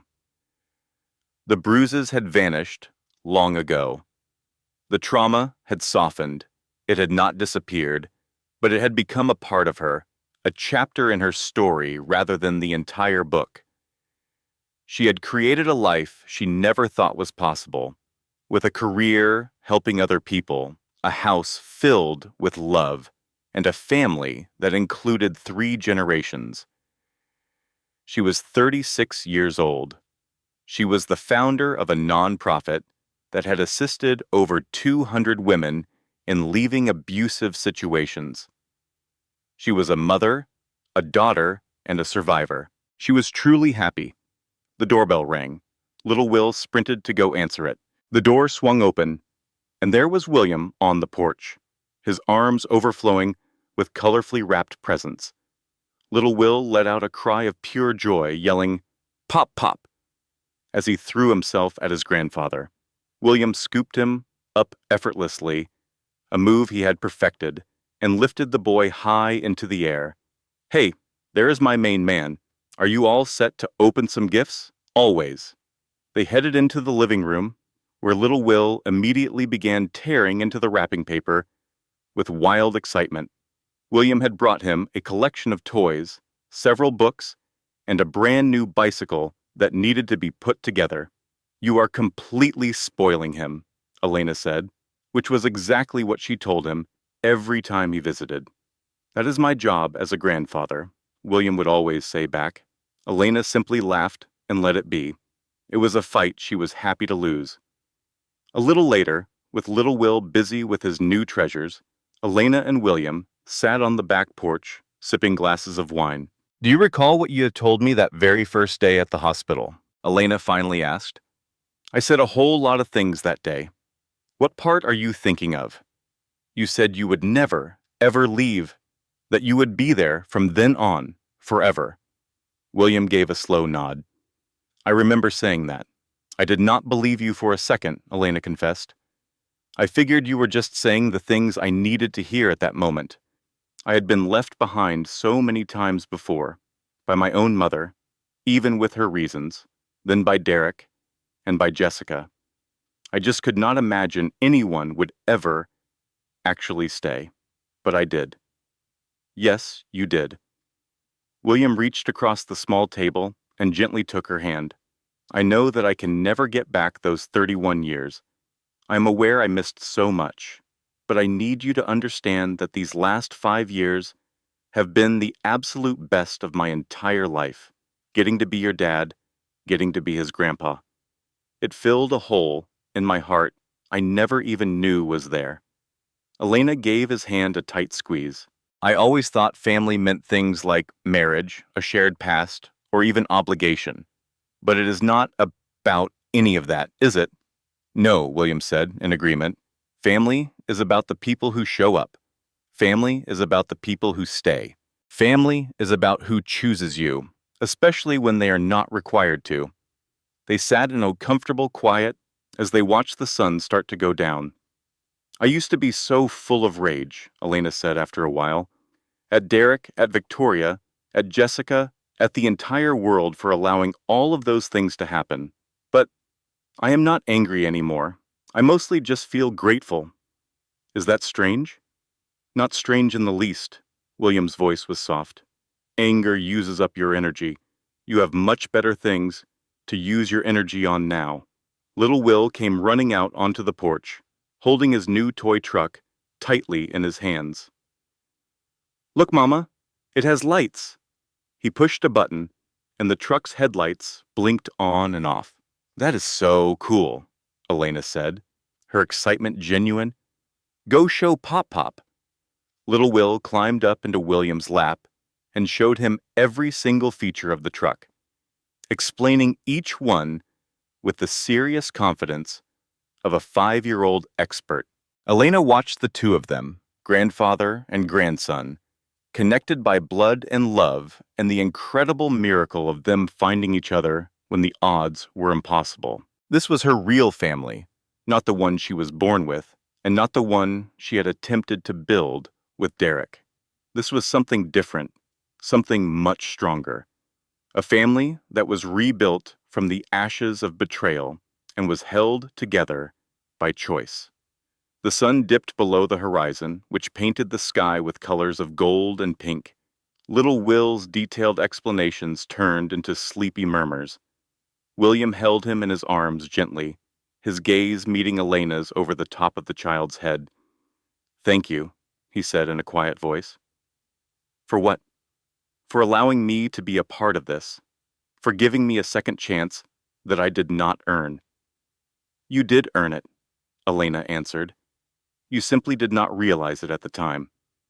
She stood up and carefully lifted little Will from William's lap. It is bedtime for this little one.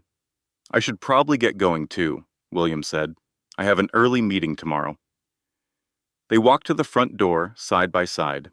Elena adjusted little Will on her hip, and then she hugged her father with her free arm. Will I see you at the same time next week? She asked. I would not miss it for the world. He kissed her on the forehead, then kissed little Will's and went to his car. Elena stood and watched as he drove off. Then she carried her son up the stairs to his room. She tucked him into his bed, pulling the soft blankets over his small frame. He was already almost asleep, his eyelids fluttering. I love you, she whispered. I love you too, Mama, he mumbled back. She switched off the light and paused in the doorway for a second, just listening to the sound of his breathing become steady with sleep. Then she went back downstairs. The house was now quiet. The plates from their dinner were still waiting in the sink. There were toys all over the living room floor.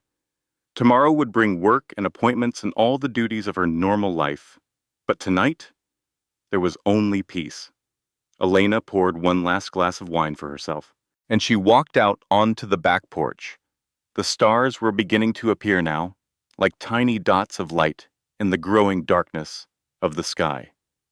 She thought about Margaret, resting in peace in the cemetery across town. She thought about her birth mother, Sarah, who had loved her so much that she disappeared so Elena would not have a difficult life. She thought about William, who had constructed an empire but only found real meaning when he found a daughter he did not know he had. She thought about Derek, who died by his own choice in a prison cell, destroyed by the personal demons he would not confront. She thought about Victoria, who was still in prison, having lost everything she had schemed to get. She thought about Jessica, who was released 2 years ago and now worked as a receptionist somewhere in Florida, her life made smaller forever by decisions she could not undo. And then she thought about herself, Elena Carter. She was a survivor, a mother, an advocate, a daughter, and finally, a butterfly. Elena lifted her glass toward the dark night sky. A toast to every person who helped me find my way here, she whispered, and to every person who did their best to stop me. You are all part of the reason I am who I am today. She took a long sip. The wine felt rich and warm going down. The evening air was cool and still. In a room inside, her son was sound asleep in his own bed. Somewhere else in the city, her father was on his way home, his heart full. And somewhere out in the world, women she had helped were creating new beginnings, discovering their own strength, and learning how to soar. After a while, Elena placed her empty glass on the table and went back inside the house. She washed the few dishes in the sink. She straightened up the living room. She made sure the doors were locked and turned out all the lights. Then, she walked upstairs to her room and slipped under the comfortable covers. She was asleep in just a few minutes, with no bad dreams, no startling awakenings, only deep, peaceful sleep. She was truly home. Elena's story reminds us that the darkest moments of betrayal can become the foundation for our greatest transformation. Family is not always about blood. It is about the people who show up, the people who stay, and the people who choose you when they do not have to. You are never as alone as your abuser wants you to believe. If this story touched your heart, please leave a comment telling me where you are watching from today. Your likes, shares, and subscriptions help more survivors find stories like this one. Hit that subscribe button and the notification bell so you never miss another powerful story of survival and justice. And remember, you are worth saving. You always have been. This content was carefully researched, developed, and manually edited by our team to deliver meaningful lessons and inspiration. Every story we share is crafted with purpose, to entertain, to heal, and to remind you that even in your darkest hour, a new chapter is always possible.